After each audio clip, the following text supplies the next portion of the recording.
কল্যাণপুৰ নামেৰে এখন গাঁৱত এটা বহুত সুখী পৰিয়ালে বাস কৰিছিল। সেই পৰিয়ালত 3জন ভাই আৰু এগৰাকী ভগ্নী আছিল। সিহঁতৰ মাক দেউতাকে চাৰিওকে বৰ মৰম কৰিছিল, কিন্তু সৰু ল'ৰাটোক লৈ সিহঁত অলপ চিন্তিত আছিল, কাৰণ ডাঙৰ ল'ৰাটো পঢ়ি শুনি শিক্ষিত হোৱাৰ পিছত তেওঁ এজন ডক্তৰ হ'ল আৰু মাজু ল'ৰাজনেও পঢ়া শুনা কৰি অভিযন্তা হ'ল। কিন্তু তেওঁলোকৰ সৰু পুত্ৰ সম্পূৰ্ণৰূপে মূৰ্খ আৰু অলপ অকৰা ধৰণৰ আছিল। ভালদৰে পঢ়া শুনা নকৰাৰ বাবে চাকৰি বাকৰি নাপাই দিনৰ দিনটো ইফাল সিফাল কৰি ঘূৰি ফুৰিছিল। সেয়েহে ঘৰৰ মানুহে তাক ইমান ভাল নাপাইছিল।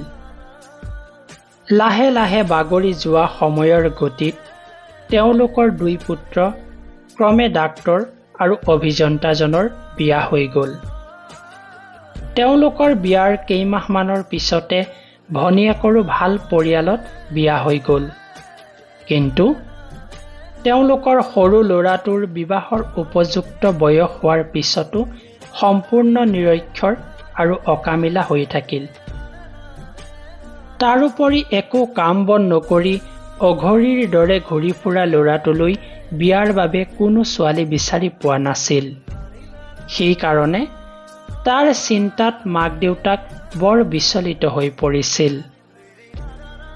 যেতিয়াই সিহঁতৰ ভনীয়েক মাক দেউতাকৰ ঘৰলৈ ফুৰিব আহিছিল, প্ৰথমে ডক্তৰ আৰু ইঞ্জিনিয়াৰ ককায়েককহে লগ কৰিছিল, কিন্তু তাই সৰু ভায়েকক খুব কমেইহে লগ কৰিছিল, কাৰণ সি তাইক লগ পালেও একো দিব নোৱাৰে। তথাপিও সি ভনীয়েকক বহুত ভাল পাইছিল।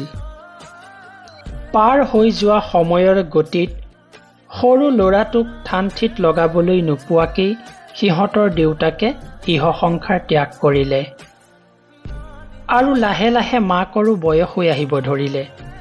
গতিকে মাকে ভাবিলে যে মই জীয়াই থাকোঁতেই যদি সৰু ল'ৰাটোৰ ঘৰখন পাতি থৈ নাযাওঁ, তেন্তে তাক আৰু কোনেও ঠান-ঠিত নলগায়।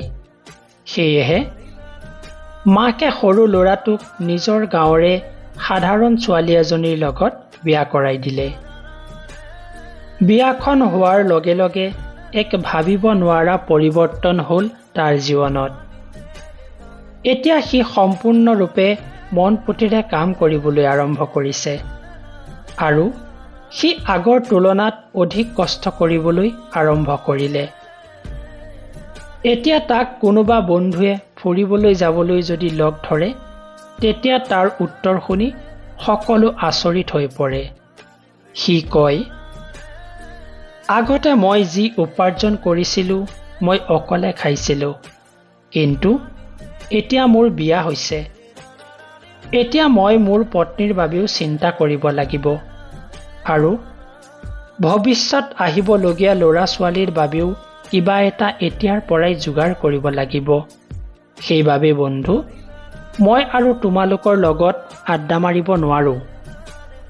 এদিনৰ কথা, ডাক্তৰ ইঞ্জিনিয়াৰ পুত্ৰ লগ হৈ নিজৰ মাজতে আলোচনা কৰিলে যে আমি 2জনে বেছি টকা উপাৰ্জন কৰি ঘৰ চলাইছোঁ, সেইবাবে আমি 2ও মিলি ঘৰৰ মাটি ভাগ কৰি লওঁ। কথামতেই কাম। সম্পত্তিৰ ভাগ বতৰাৰ কাৰণে সিহঁতে মাকৰ আগত অৱগত কৰিলে, কিন্তু মাকে বাৰে বাৰে মানা কৰাৰ পিছতো 2 ভাতৃয়ে সম্পত্তি বিভাজনৰ তাৰিখ নিৰ্ধাৰণ কৰি দিলে। তেতিয়া মাকে সৰু পুতেক আৰু জীয়েকক মাতি ক'লে, ককায়েৰহঁতে সম্পত্তিৰ ভাগ বতৰা কৰিব বিচাৰিছে, গতিকে ভাগ বতৰাৰ সময়ত নিজে উপস্থিত থাকি নিজৰ সম্পত্তিৰ ভাগ লৈ লবিহঁত। তেতিয়া সৰু পুতেকে ক'লে, তোমালোকে ভাগ কৰি দিবা, যি মন যায় মোক দি দিবা। মই সন্ধিয়া আহি তোমালোকক লগ কৰিম। তেতিয়া তাৰ মাকে ক'লে, তই আজি কামলৈ যাব নালাগে, বিতৰণৰ সময়ত সন্মুখত থাকিলে ভাল।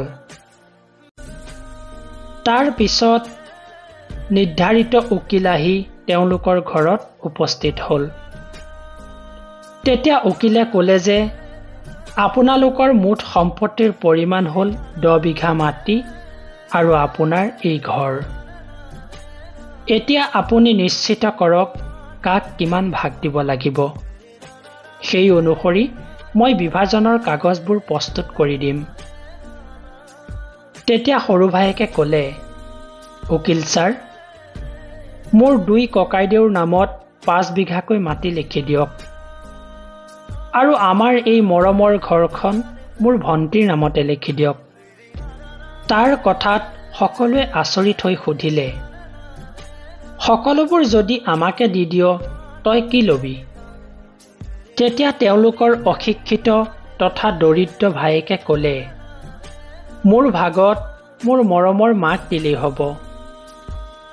আৰু তাৰ পিছত সি পত্নীৰ মুখলৈ চাই হাঁহি এটা মাৰি ক'লে, মই ভুল ক'লো নেকি? তেতিয়া তাৰ ঘৈণীয়েকে শাহুৱেকক সাৱটি ধৰি ক'লে, মাতৃতকৈ ডাঙৰ ইচ্ছাশক্তি কি হ'ব পাৰে? মোৰ বাবে মায়ে ডাঙৰ সম্পদ। তেতিয়া সৰু পুতেকেও মাকক সাৱটি ধৰিলে। অশিক্ষিত ভায়েকৰ এনে সিদ্ধান্ত দেখি ককায়েক আৰু ভনীয়েকে বহুত লাজ পালে। তাৰ পিছত সিহঁত অনুতপ্ত হৈ দুচকুৰে চকুলো বাগৰি আহিল। পৰিৱেশটো নিস্তব্ধতালৈ পৰিণত হ'ল।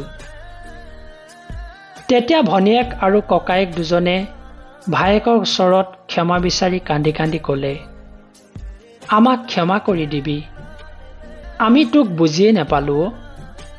তেতিয়া ভায়েকে ক'লে, এই ঘৰত আমাৰ সকলোৰে শৈশৱ, মৰম, স্নেহ, ঘাত প্ৰতিঘাত জড়িত হৈ আছে।